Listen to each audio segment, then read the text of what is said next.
If you were a member of the opposite sex. Oh my god, you're so fat. Cards you want to give you. Come on!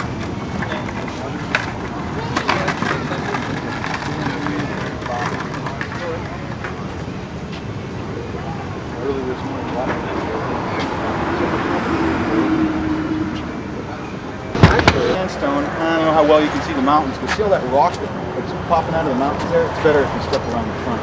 See all that bare rock that sticks out? Yeah. That's our California sandstone. And it's really hard. Traditionally, it's not a very hard stone, but this stone is really hard. The city gave it to me.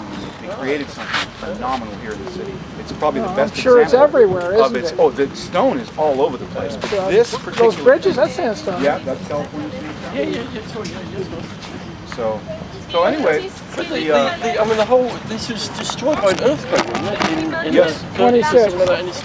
Earthquakes prior to that, but if you have an earthquake in an old western town, what is the real damage?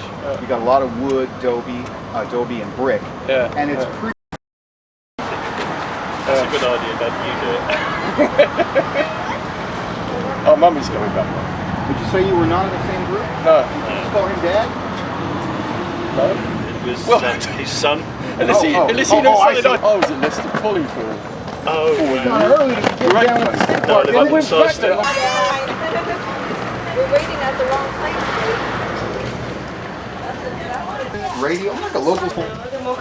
It's just not dramatic. Here's your tickets, Dad. Now guess what? Guess what, guys? Are you aware that there's a pirate ship, a little pirate boat that takes a tour around the buoys out there? You can go see the seals. They'll get this close to the seals. My name is Peter. I am one of the local indigenous Chumash natives of the Santa Barbara area, so it is my joy, privilege, and responsibility to be your ambassador on this tour. The Chumash Indians of Santa Barbara originate from the islands that are off the coast there. There's 5 major islands. They're called the Channel Islands. Right now, the marine layer is hiding them from us, as it does occasionally during this time of year, this time of morning. Hopefully, later on in the day, they'll clear up, and you'll be able to see them better.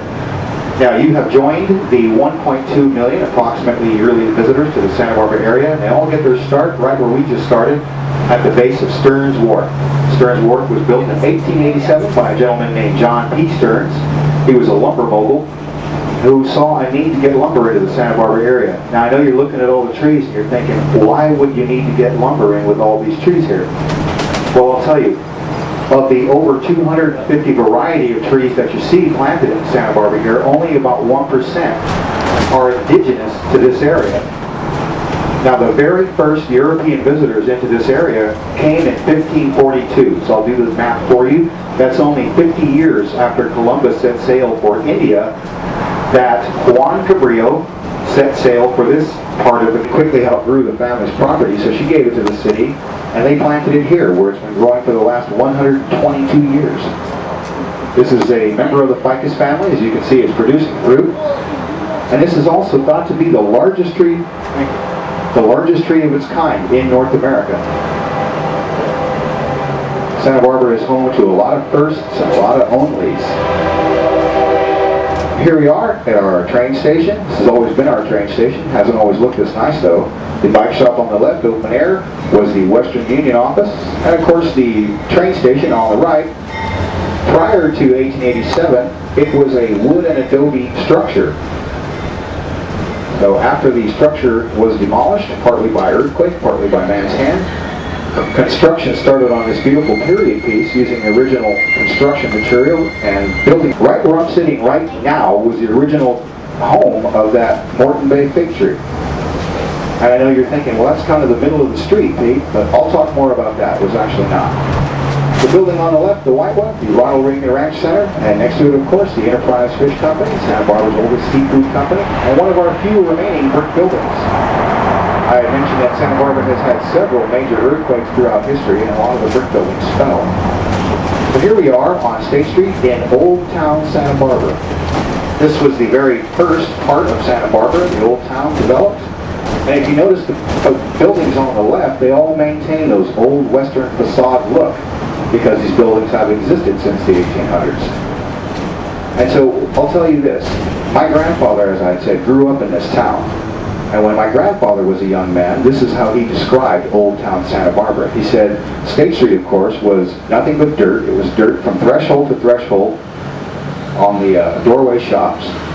On the right side underneath the sidewalk there were train tracks where a hand car would go up and down State Street delivering goods to the shops here. The shops on State Street at the time consisted of blacksmith shops, saddleries, State Historic Park. It's California's smallest State Historic Park, but more importantly, these were the first two buildings erected in Santa Barbara, and the one on the left with the crosses on the roof is the chapel where Padre Junipero Serra gave his blessing for our mission and for that chapel. So he's credited with being the founder of this mission here in Santa Barbara. Although he passed away 2 years after he arrived, he didn't get to see it completed in his lifetime. He is recognized as the gentleman who founded this mission. He lived in that building with his contingency of Franciscan Padres while the mission was being built. The mission is about 1.5 miles up the acres, but inside it is chock full of wonderful displays.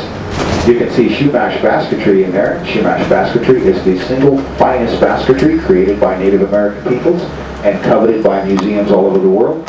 On the right, under that great tarp there, Blue Whale Skeleton Project, just about ready to be unveiled. This month we're having African dinosaurs. Would anybody like to get out and go see the museum? Okay, let's continue to the mission. Santa Barbara has its own dinosaurs, though, in the form of pygmy mammoths. Are you familiar with what those are? Just like woolly mammoths, only smaller. The woolly mammoth is the big hairy elephant. So we had smaller ones here, living side by side with the Shumash as early as 13,000 years ago. Kirk and Michael Douglas recently moved away. Bo Derek has property out here. Stallone has property out here. Kenny Loggins lives in this area. And all these people have brought their friends and families to our museum and to our mission. But if I had to choose one person more famous than all the ones named, I'd have to say that Albert Einstein, probably the most famous person I can think of that has visited our museum. On the right over here, again, this is the back of the mission graveyard. And if you take the mission tour, which is a little half-an-hour self-guided tour that I highly recommend, it'll tell you that there are 4,000 Shumash buried in that graveyard, but the actual truth is we're buried all through this area. Out in the rose garden, under the grass area here, out in the parking lot.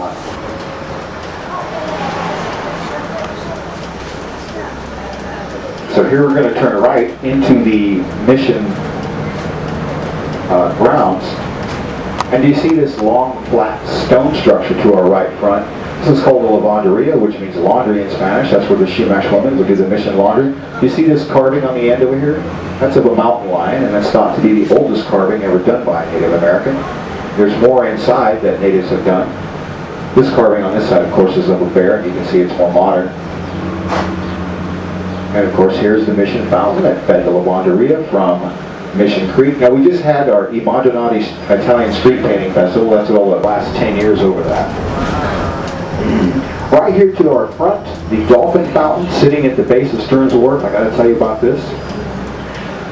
This was commissioned to a local artist named Bud Bottoms to make some type of fountain right here. So Bud knew the relationship between the indigenous Shumash and the dolphin. So he was the one that said, I want to use the dolphin. The rest of the fountain, though, was a very unattractive Greek revival style of architecture with A-frame walls, and they didn't even touch each other. So the news press received hundreds of letters saying, please do not make this horrific looking fountain. So ideas were submitted, and the one that was chosen as the winner, so to speak, of the construction of the dolphin was this three-circle design. So we have the top circle, the water is considered another circle, and then the cement part is another circle. So after the fountain was constructed, it was about to be opened, all the Shumash showed up here. And when we were asked, what are you guys doing here? We said, well, this was our design. This three-circle design depicts three worlds of the Shumash, the upper, middle, which is where we live right now, and the lower world. So, and if you go up to that fountain, you look on this cement ring on the outside, there's a Shumash pictograph carved in